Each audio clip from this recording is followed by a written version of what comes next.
Hey guys, it's Jeremy here. Today I'm going to see who would win in a fight between Legendary's Godzilla and Shin Godzilla. Before we get started, I want to say that there will be spoilers for Godzilla King of the Monsters.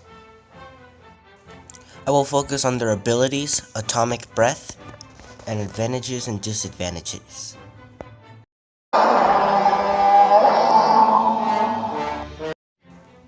The first time that we are introduced to Legendary's Godzilla was in the movie Godzilla 2014. And in this movie we figured out that Godzilla's basic abilities were being able to swim, having good hand-to-hand combat skills, which is seen as he's fighting the Mutos head-on, and also the atomic breath. So he pretty much has the same abilities as the old Toho Godzillas. The only thing is he's a little bigger than them. Shin Godzilla, though, that's where things get more difficult. This guy can adapt to his surroundings. He's done this 3 or 4 times in the movie.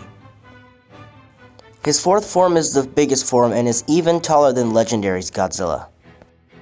His other abilities include atomic breath, the atomic breath but coming out of his dorsal plates, the atomic breath but coming out of his tail, which he can also use the same time as the atomic breath coming out of his mouth.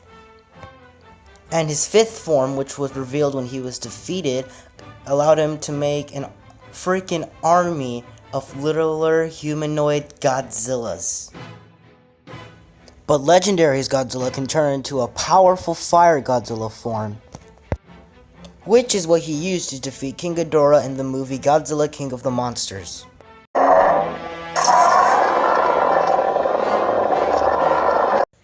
In Godzilla 2014, Godzilla's atomic breath was actually not at its full strength. This is because of the Muto's EMP field, which was weakening Godzilla's atomic breath. We do see the full strength of the atomic breath in the movie Godzilla King of the Monsters. You can tell this is true when you see how his atomic breath is pushing back the female Muto a little bit. But in the movie Godzilla King of the Monsters, his atomic breath is able to push back a fully enraged King Ghidorah charging straight at him. But Shin Godzilla, again, difficult. It starts off with Godzilla shooting a highly flammable gas and then fire that does a lot of area damage. The fire then turns into a highly concentrated beam of radiation that can cut through buildings as if Godzilla had a lightsaber coming out of his mouth. Now if you think that's too OP, then you ain't seen nothing yet.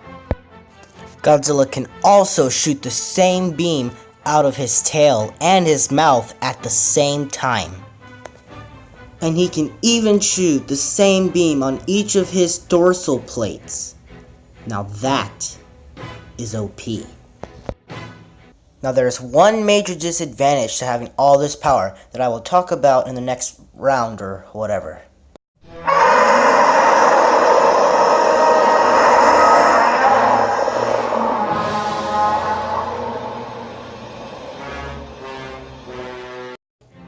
For this section, I will talk about both Legendary's Godzilla's and Shin Godzilla's disadvantages and advantages. At this point, you're probably thinking about how one-sided this battle sounds. Well, things will start to look up for Legendary's Godzilla.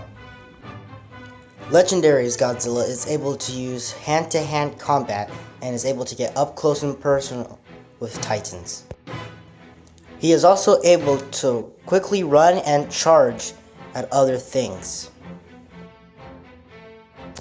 Whereas Shin Godzilla can't use hand-to-hand combat because of how small his arms are.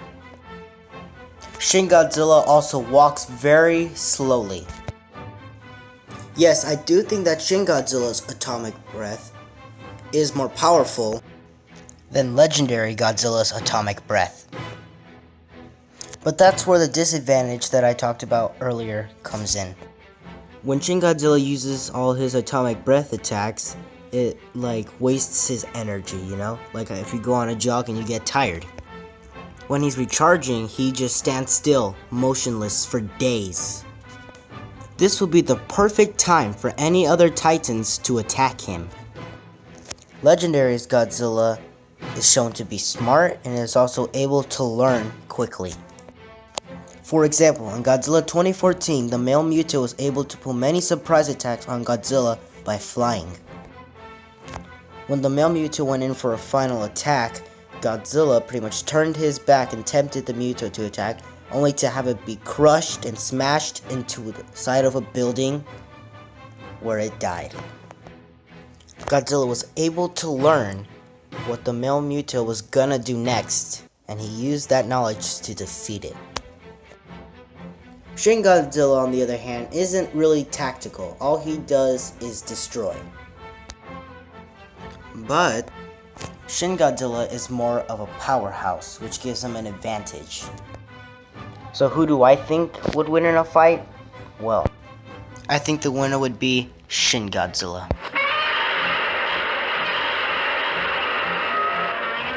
Shin Godzilla is just too much of a powerhouse for Legendary Godzilla.